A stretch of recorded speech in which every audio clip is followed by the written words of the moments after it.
apa yang dirancang oleh Pak Menteri di tahun 2023 itu tampaknya tidak memperhatikan apa yang terjadi di negeri kita yang seharusnya itu menjadi domain Kementerian Perhubungan.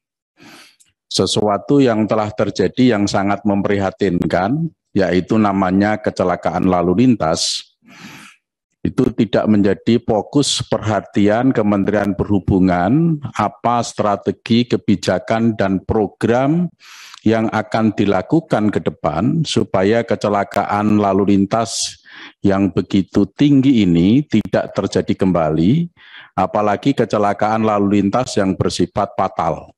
Fatalitasnya sangat tinggi, itu telah terjadi di kurun waktu beberapa bulan tahun 2022 ini.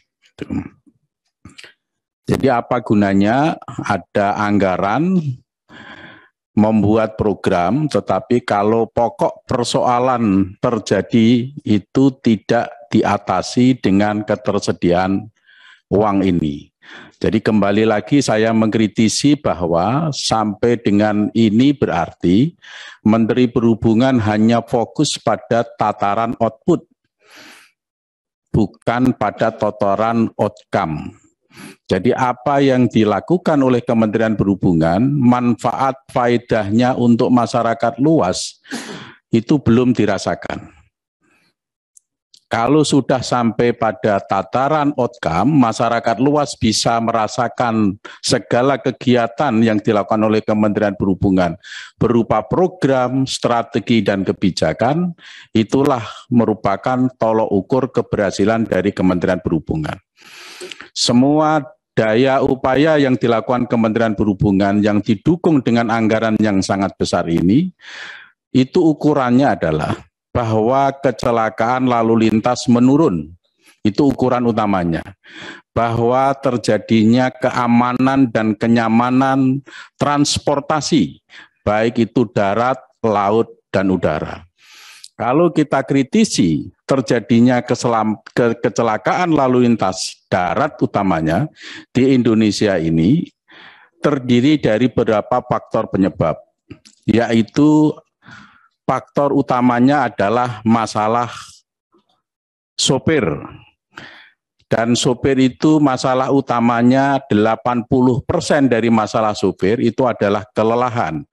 Yang kedua adalah masalah kondisi kendaraan. Kondisi kendaraan ini harus dibedakan antara laik jalan dengan kondisi teknis kendaraan. Itu berbeda sama sekali. Cara pengujiannya pun berbeda. Yang ketiga adalah faktor pengusaha atau pemilik kendaraan itu sendiri, baik bis maupun angkutan barang. Ya, mengapa sampai Kementerian Perhubungan tidak fokus terhadap hal pengatasan kecelakaan ini? Kalau saya lihat, ini ada satu kesalahan perencanaan dari awal, yaitu kesalahan dari ibu mengandung, bukan anak yang dilahirkan. Ibu mengandung itu apa maksudnya? Karena dalam Kementerian Perhubungan tidak ada struktur organisasi yang menangani secara khusus soal keselamatan lalu lintas. Padahal roh daripada transportasi itu adalah keselamatan.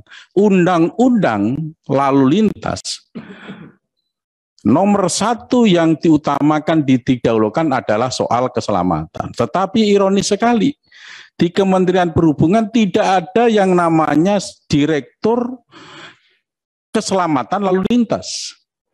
Kalau andai kata ada Direktur Keselamatan Lalu Lintas, di bawahnya ada Subdit Keselamatan Lalu Lintas Darat, Subdit Keselamatan Lalu Lintas Laut, dan seterusnya, saya yakin akan fokus terhadap hal yang semacam ini.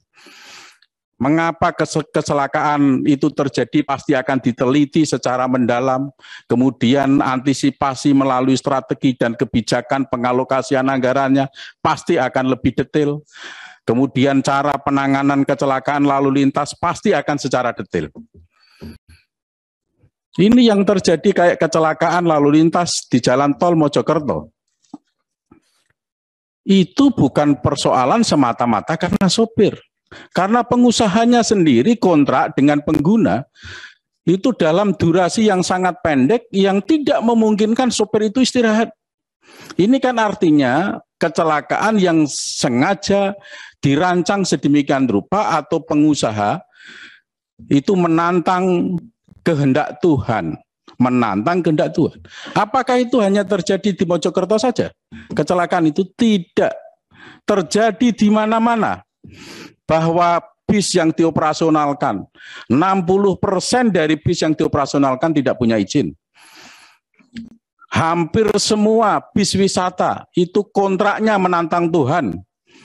Hampir semua bahwa driver yang menjalani itu adalah kelelahan. Tapi anehnya Menteri Perhubungan diam begitu saja, tidak ada upaya sama sekali bagaimana menyelesaikan. Dan saya lihat dengan pemaparan anggaran 2023 juga tidak ada fokus semacam itu. Nyawa sangat berarti. Dan itu amanah undang-undang soal keselamatan jalan. Jadi ini memang perlu ada satu penanganan secara serius dari Kementerian Perhubungan. Itu yang pertama. Yang kedua, soal tarif angkutan barang yang sangat tinggi, yang sangat dikeluhkan oleh masyarakat secara luas maupun oleh para produsen komoditi, itu pemerintah juga tidak ada strategi dan kebijakan bagaimana menentukan tarif barang ambang bawah maupun ambang atas yang ditentukan oleh Kementerian Perhubungan yang memberikan satu kepastian ekosistem transportasi dan logistik itu betul-betul baik. Sama sekali tidak ada. Jadi pemerintah itu selama ini sebenarnya tahu terhadap hal yang semacam ini. Coba pemerintah juga memberikan pemaparan kepada kita. Sebenarnya angkutan barang itu berapa jumlahnya? Yang plat hitam aja berfungsi sebagai angkutan barang, coba berapa jumlahnya? Di situ kita juga akan tahu hubungan industrial antara sopir ya dengan perusahaan.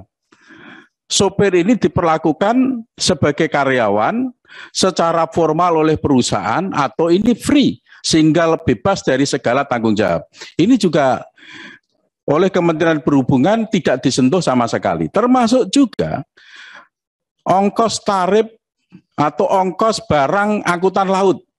Ini juga tidak ditentukan oleh pemerintah sama sekali. Sehingga angkutan logistik, angkutan transportasi itu, baik laut itu ongkosnya menjadi sangat tinggi. Kita tahu bahwa kos logistik di Indonesia, Pak Menteri, itu tertinggi di dunia. Di Amerika, di Vietnam, di Thailand, di Malaysia, di Singapura, dan di mana-mana, Indonesia yang tertinggi. Ya, sehingga ini tidak memberikan daya saing perekonomian bangsa. Pabrik-pabrik besar yang ada di Indonesia itu bahkan membeli barangnya, raw materialnya, itu tidak dari produk Indonesia, tetapi dari impor, dari negara-negara lain. Tapi mengapa Kementerian Perhubungan diam saja begitu terhadap hal yang semacam ini? Harusnya ini merupakan domainnya Kementerian Perhubungan untuk memberikan daya saing Indonesia terhadap internasional. Saya juga belum mendapatkan satu pemaparan dari Kementerian Perhubungan. Ini